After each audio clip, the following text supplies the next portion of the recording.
খসড়া তালিকা প্রকাশ হতেই বাতিলের তালিকায় মৃতের জায়গাতেই দেখা যায় তৃণমূল কাউন্সিলর সূর্যদের নাম, এবং তারপরই শটান কিন্তু শ্মশানে চলে যায় তৃণমূল কাউন্সিলর। এবার একেবারে এক ধাপ এগিয়ে সেই 18 নম্বর ওয়ার্ডের তৃণমূল কাউন্সিলর সূর্যদের স্মরণ সভার আয়োজন করলো তৃণমূল। আজকে এই যে 18 নম্বর ওয়ার্ড আমি সেখানে রয়েছি, সেখানেই কিন্তু তৃণমূল কংগ্রেসের পক্ষ থেকে একটি স্মরণ সভার আয়োজন করা হয়। সেখানে প্রধান বক্তা হিসেবে আমরা দেখতে পাই সাংসদ কল্যাণ বন্দ্যোপাধ্যায়। তিনি এই যে মঞ্চ রয়েছে সেই মঞ্চে বক্তব্য রাখেন এবং সেখান থেকেই কার্যত বিজেপি নেতাদেরকে গরু ছাগল বলে কটাক্ষ করেন তিনি। আমি কোনোদিন ভাবিনি এরকম একটা সভা করতে হবে,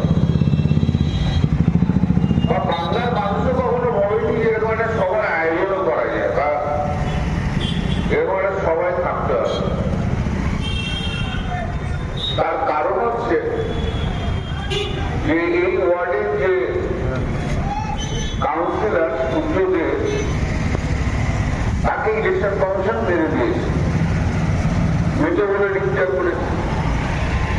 মৃত বলে যখন ডিক্লেয়ারই চলে যায় তার তো একটা প্রতীকী সভা করতে হবে নাকি? তাহলে একটা সম্মান টম্মান জানাতে হবে তো। মালাটা দাও, মালা করি, মালাটা দিতে হবে তো। ওই কাফির যে পাঠাটা আছে না, কাফির পাঠাটা 60টা কাফির, 60টা জানেন তো? কাফিতে একটা ষাঁড় আছে, বড় পাঠা।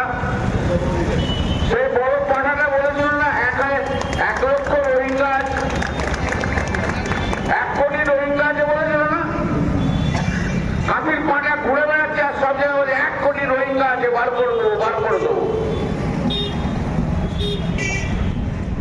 পাঠা না হলে এরকম কথা বলতে পারে না তো। আজকে এসআইআর হয়েছে, একটাও বার করতে পারলো। এই যে নরেন্দ্র মোদী বক্তৃতা দিয়েছিল বিহারে, কালকেও নাকি ফোনে বলে যে ঘুষপেটিয়া থাকতে দেবো না। এই যে এসআইআর হয়ে গেল, এসআইআর এর যে ড্রাফট লিস্ট বেরিয়েছে তাতে একটা ঘুষপেটিয়া বার করতে পেরেছে। শিক্ষা নেই, দীক্ষা নেই, কিছু নেই, যা পারে তাই করে, যা পারে তাই বলে যায়। পড়াশোনার লোকে করলে তবে তো বলবে, আগে জানলে তবে তো বলবে। আর সারা রাত ধরে বাংলা খায় তো প্রচুর নেশা করে। দিনের বেলায় পাঠা এসে, হ্যাঁ দিনের বেলায় পাঠা এসে যা ইচ্ছে তাই বলতে হবে। খুব শখ পশ্চিমবাংলা দখল করবো, তো শখ তো জীবনের একটাই। অন্য যত সব কাফির যে পাঠাটা আছে, পাঠাটা বারবার বলে যাচ্ছে আপনি গেলেই হয়ে যাবে, বারবার বলে, অনেক কিছু বলেন। কি খেলা দেখুন ভগবানের, ওটা গন্তব্যস্থলেই পৌঁছতে পারেনি, ডেস্টিনেশনেই পৌঁছতে পারেনি। পশ্চিমবঙ্গের ডেস্টিনেশনে পৌঁছতে পারেনি। বিজেপি যে গতকালই আমরা দেখেছি প্রধানমন্ত্রীর যে সভা হয়েছে তাহেরপুরে, সেখানে সেই প্রসঙ্গে বলতে গিয়ে তিনি যেমনটা বলেছেন যে নরেন্দ্র মোদীর পশ্চিমবাংলায় দাঁড়িয়ে কথা বলার কোনো সাহস নেই, সেই কারণেই যতই চেষ্টা করুক বাংলা দখল করতে পারবে না। এবং মোদী বাংলার মানুষকে যেভাবে অপমান করেছে, বাংলার মানুষ তার যোগ্য জবাব দেবে। এতদিন পর্যন্ত মাতুয়াদের ভোট নিয়ে এমপি এমএলএ পেয়েছে, এবার কিন্তু মোদী বুঝে গিয়েছেন যে এবার সর্বনাশ করেছে। এরপরই খসড়া তালিকা নিয়ে বাদ পড়া যে প্রসঙ্গ, সেই প্রসঙ্গ নিয়ে বিজেপি নেতাদের কার্যত গরু ছাগল বলে কদর্য ভাষায় আক্রমণ করেন সাংসদ কল্যাণ বন্দ্যোপাধ্যায়। ছিলেন মতুয়া করে কিছু বললেন না, অথচ চলে গিয়ে তিনি টুইট করলেন যে মতুয়াদের তৃণমূলের দোয়ায় থাকতে হবে না। নরেন্দ্র মোদী পশ্চিমবাংলায় দাঁড়িয়ে না কোনো কথা বলার সাহস নেই, তো বাংলার বাইরে গিয়ে অনেক কিছু বলে। আর ও যতই চেষ্টা করুন না, কোনোদিনই পশ্চিমবাংলায় যে ডেস্টিনেশন, সেই ডেস্টিনেশনে উনি পৌঁছতে পারবেন না। গতকালই বুঝে গেছেন, তা এতে মিটিং স্থলে না যেতে পারে। নরেন্দ্র মোদী বাংলার মানুষকে যেভাবে অপমান করেছে, বাংলার মানুষ তার যোগ্য জবাব দেবে। মতুয়ারা আজকে ইনসিকিউর ফিল করেছে। এতদিন পর্যন্ত মতুয়াদের ভোট নিয়ে এতদিন ধরে এমপি পেয়েছে, হ্যাঁ এমএলএ পেয়েছে। এবারে মতুয়ারা মুখ ঘুরিয়ে নিয়েছে। এবার নরেন্দ্র মোদী বুঝে গেছে কি সর্বনাশ করেছে। আর ওই যে বলেছিল না যে ওই যে কাঁথির একটা পাঠা আছে বলেছিল না যে 1,00,000 রোহিঙ্গা রয়েছে, ও পাঠাটা একটা রোহিঙ্গাও বার করতে পারেনি। গরু ছাগল বিজেপিতে, পশ্চিমবাংলা বিজেপি রয়েছে, নেতা রয়েছে, তা কি হবে?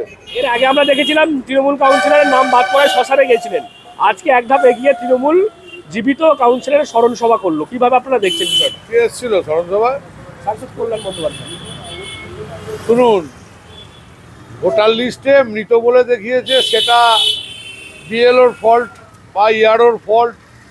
যতই কল্যাণ বন্দ্যোপাধ্যায় সহ তৃণমূল কংগ্রেস দল প্রমাণ করার চেষ্টা করুক নির্বাচন কমিশন জ্ঞানেশ কুমারের ফল্ট, সেটা নয়। এটা রাজ্য সরকার পরিচালিত, বিডিও বিএলও সব রাজ্য সরকার পরিচালিত, তাই ফল্ট এই রাজ্য সরকারি কর্মচারীদের। এর দায় তৃণমূল কংগ্রেসের, নম্বর 1।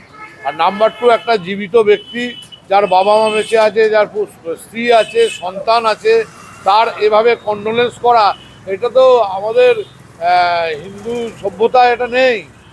আজকে সাংসদ, তার বয়স হয়েছে, তিনি এখন বৃদ্ধের পর্যায়ে পড়ে, 70 ছুঁই যার বয়স, তাই তার মতিভ্রম হয়েছে। তিনি দিল্লিতেও একজনকে বলেছিলেন যে রানকুনিতে গিয়ে কন্ডোলেন্স করবো, তাকে ইনভাইটও করে এসেছিলেন, আমরা মিডিয়ার মাধ্যমে দেখতে পেয়েছি। তার মতিভ্রম হয়েছে। তবে আমি বলবো যে কন্ডোলেন্স আপনাকে করতে হবে, আর বেশি দিন নেই, অপেক্ষা করুন। 26শে বিধানসভা নির্বাচনের পর আপনি দলের কন্ডোলেন্স করবেন। Introducing Dental Rehab and Aesthetic and Unit of Haji Medical. দাঁত মাড়ি কিংবা মুখের সমস্যায় ভুগছেন? আর চিন্তা কিসের, এখন আপনার অঞ্চলে রোগী দেখছেন অতি পরিচিত ডক্টর হাসিব রাজা সরকার। কনসালটেন্ট ডেন্টাল, ওরাল এবং ফেসিয়াল অ্যাস্থেটিক, সাথে যুক্ত রয়েছেন মেডিকেল কলেজ হাসপাতাল, কলকাতা। উন্নত প্রযুক্তি দ্বারা উন্নত ট্রিটমেন্টের জন্য আজই আসুন dental rehab and aesthetic and unit of Haji medical. আমাদের ঠিকানা পাট ডানকুনি চৌমাথা, দিল্লি রোড, ডানকুনি, হুগলি 712310। অ্যাপয়েন্টমেন্টের জন্য এখনই যোগাযোগ করুন 9640255752 অথবা আমাদের হোয়াটসঅ্যাপ নাম্বার হলো 9163146213। গোটা এই বিষয় নিয়ে দেখা যাচ্ছে পাল্টা জবাব কিন্তু দিয়েছে বিজেপি, এবং এই তৃণমূল এবং বিজেপির যে বিষয় সেটাকে নিয়ে কিন্তু কটাক্ষ করতে ছাড়েনি সিপিএমও। তৃণমূলের তৃণমূলের পক্ষেই এটা সম্ভব জীবিত অবস্থায় তার স্মরণ সভা করা। তিনি এই ঘটনার মধ্যে দিয়ে তৃণমূলরা সমাজের কাছে কি বার্তা দিতে চাইলেন জানি না।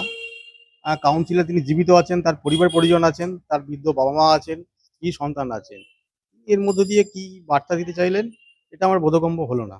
আসলে এই কাউন্সিলর আমরা বিভিন্ন সময় দেখেছি, সবসময় তিনি প্রচার আলে থাকতে ভালোবাসেন। সেই প্যান্টালুন্স থেকে শুরু করে দলের নবনির্বাচিত সভাপতিকে মানতে না পারা থেকে শুরু করে আবার এই যে ঘটনাটা এসআইআরকে নিয়ে যে ঘটনাটা ঘটলো, আমার মনে হয় তিনি আস্তে আস্তে নিজের দলের মধ্যে কন্টাস হয়ে পড়ছেন। তাই তিনি প্রচারে থাকার জন্যই এইসব প্রোপাগান্ডা করে তিনি লাইমলাইটে থাকতে চাইছেন। আমরা দেখবেন যে 2002-এ যখন বামপন্থীরা ক্ষমতায় ছিলেন তখন এসআইআর নিঃশব্দে মানুষের পক্ষে এসআইআর হয়েছে, তখন এত কোনো হট্টগোল হয়নি। আর এখন বর্তমানে এই দুটো দলই, রাজনৈতিক দলই, তৃণমূল বিজেপি, এটাকে একটা এজেন্ডা করে ফেলেছে। কারণ শাসক দল জানে যেভাবে মানুষের নাম বাদ গেছে, তাদের কয়েকটা আসন তারা হারানোর আশঙ্কায় ভুগছে।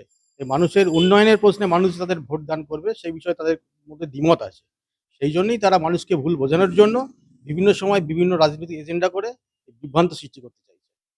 অর্থাৎ সব মিলিয়ে দেখা যাচ্ছে জাকিয়ে শীত পড়লেও ডানকুনিতে কিন্তু রাজনৈতিক পারদ কিন্তু কমছে না, রাজনৈতিক পারদ কিন্তু আস্তে আস্তে আরো চড়ছে। আপনারা কি বলবেন এই বিষয় নিয়ে অবশ্যই কমেন্ট করুন কমেন্ট বক্সে। আর এরকম আরো খবর পেতে নজর রাখুন ডিএনএন বাংলায়। ডিএনএন বাংলা সবার মনে, সবার ফোনে।